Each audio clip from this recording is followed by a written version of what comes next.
about your previous brand ambassadors like Salman and Shah Rukh and all that, Virender Sehwag, they used to have their own mannerism and they got a quite attractive persona.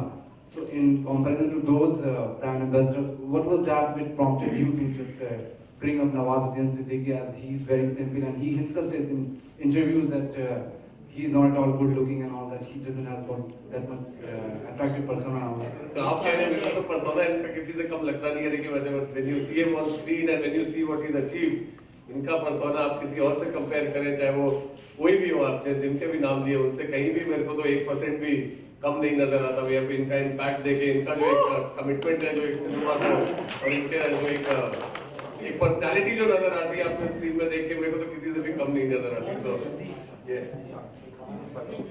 एक जो brand की आपने बात करी, वो एक achievement के साथ हमने उसको जोड़ने की कोशिश करी है, चाहे वो सहवाग हो या सलमान खान हो या शाहरुख खान हो।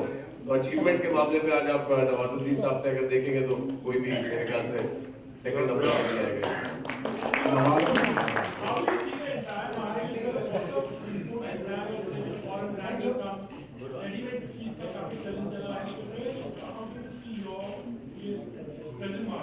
इंडिया में जिस तरह की पॉपुलेशन है, मतलब अंडर 35 के कितने लोग हैं यहाँ पे, जिस तरह से रिटेल बढ़ रहा है यहाँ पे, नए नए मॉल सारे, मतलब दिल्ली बॉम्बे में नहीं छोड़ के सारे छोटे छोटे शहरों में। तो हमारी एक मयूर शूटिंग की एक खासियत रही है हमेशा से पिछले 30 सालों से, जैसे मैंने कहा 29 स्टेट्स में मौजूद है।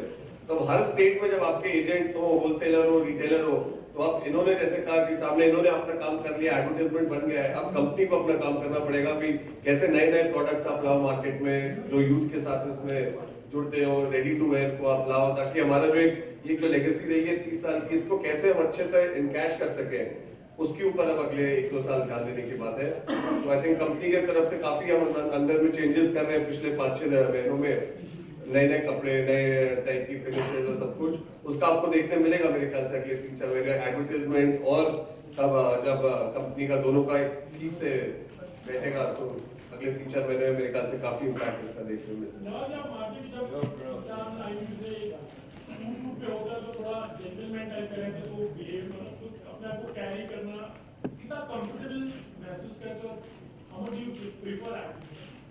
किस तरह के मौके पे आप सूट वगैरह करना चाहोगे?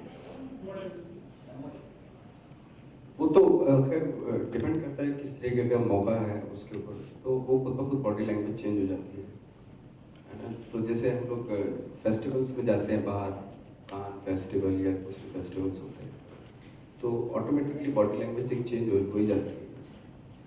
नवाज, जब आपको कान फिल्म फेस्टिवल में वर्क करना था, आपको डिजाइनर्स नहीं मिल रहे थे, लेकिन अब आप इतने बड़े मयूर शूटिंग से साथ एसोसिएटेड हो, तो कैसा लगता है? आपको बहुत अच्छा लगता है।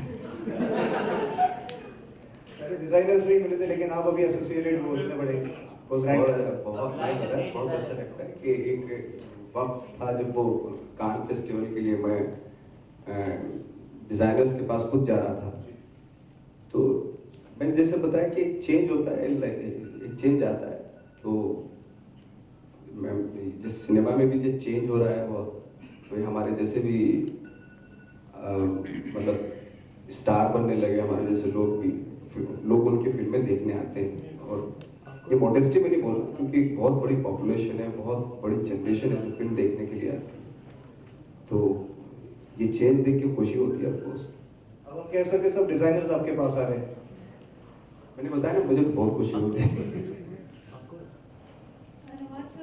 डिजाइनर्स की भी पहली पसंद आप है और डायरेक्टर्स की भी, और already you have work with Khan. Now reports are there कि अमिताभ जी ने कहा है कि एक फिल्म कर रहे हैं उनके साथ, और उन्होंने सामने से अप्रोच किया कि मुझे फिल्म में नवाज चाहिए। तो can you please comment on? मैं तो खैर बहुत ही फॉर्चुनेट हूँ कि मैं खुद उनके साथ काम करना चाहता था। तो अब ऐसा कोइंसिडेंट हुआ है कि हम लोग अभी नेक्स्ट मंथ से फिल्म स्टार्ट कर देंगे। कैलकाटा में हम लोग शूट कर रहे हैं, तो बहुत बड़ी खुशी की बात है उनके साथ काम करना। Hi, my question is to Mr. Rinjulwala, on your right. Why is this pressure on big corporates to always take Bollywood faces to sell a brand? I mean, do you rely heavily on a star's presence to market your product? Is there no other alternative? It's not pressure, it's just a strategy. It's a strategy we've been following for the last 20 years. A lot of brands don't have that strategy. We've had that strategy. जैसे हमने देखा, tagline always says stars की पसंद। तो एक brand की एक उस टाइप की एक अपील बन गई है, एक मास अपील टाइप बन गई है कि in India Bollywood cricket is the number one thing. आप कुछ भी कर लो, बॉलीवुड और क्रिकेट को आप बीट नहीं कर सकते। तो एक स्टार्स की भी जो आप बात कर रहे हैं, stars is not just Bollywood, star meaning कि एन अचीवर बेसिकली। तो हम उसको हाईलाइट करना चाहते हैं, अचीवर फैक्टर को, नॉट जस्ट कि एक बॉलीवुड का एक फैन फॉलोइंग के फैक्टर को। इसीलिए आपने देखा होगा पहले जैसे सहवाग भी थे, फिर अब नवाजुद्दीन साहब है, तो एक अचीवमेंट फैक्टर को लेके ताकि लोगों को ये लगे कि उसमें भाई किसी को फॉलो कर रहे हैं हम या एक टीम को, उस हिसाब से। Nawaz, do you also feel somewhere कि आप ads, commercials कर रहे हो and you know you're doing a lot of other things? Do you think somewhere it distracts you from your main vocation? Actually जब फिल्म आती है तो उसके लिए मैं टाइम निकाल लेता हूँ। मतलब फिल्म शुरू होने से पहले मैं 10, 12, 15 दिन ले लेता हूँ, उसमें कुछ नहीं करता हूँ। तो डिस्ट्रैक्शन होने का कोई सवाल ही नहीं होता। और जब फिल्म खत्म होती है तो उसके फिर दूसरी शुरू होती है, उसके बीच में गैप्स होते हैं काफ़ी, तो उस बीच में मेंटली प्रिपेयर कर लेता हूँ मैं दूसरे, तो इससे डिस्ट्रैक्शन नहीं आता। Your film with Amitabh Bachchan directed by Sujoy Ghosh? ये रिभू सुजय ने लिखी है वो। And your film with Vikas Bahl, is it also starting anytime soon? नहीं, अभी उनके साथ ऐसा कोई आई डोंट नो कहाँ से इन्फॉर्मेशन। सर आप रिएक्ट कैसे करते हो जैसे रॉन्ग रूमर्स फैलते हैं विकास बैल को लेकर, या कोई भी ऐसे डायरेक्टर या फिर एक्टर या फिर आपको कोई भी चीज से irrelevant to the topic relate किया जाता है, तो how do you react on a situation like that? कौन सा टॉपिक? जैसे विकास बैल का हो गया, नहीं वो तो थोड़े मिस्टेक हो गए होंगे, अदरवाइज उनके साथ कभी मेरा कोई प्रोजेक्ट नहीं चल रहा। Last question.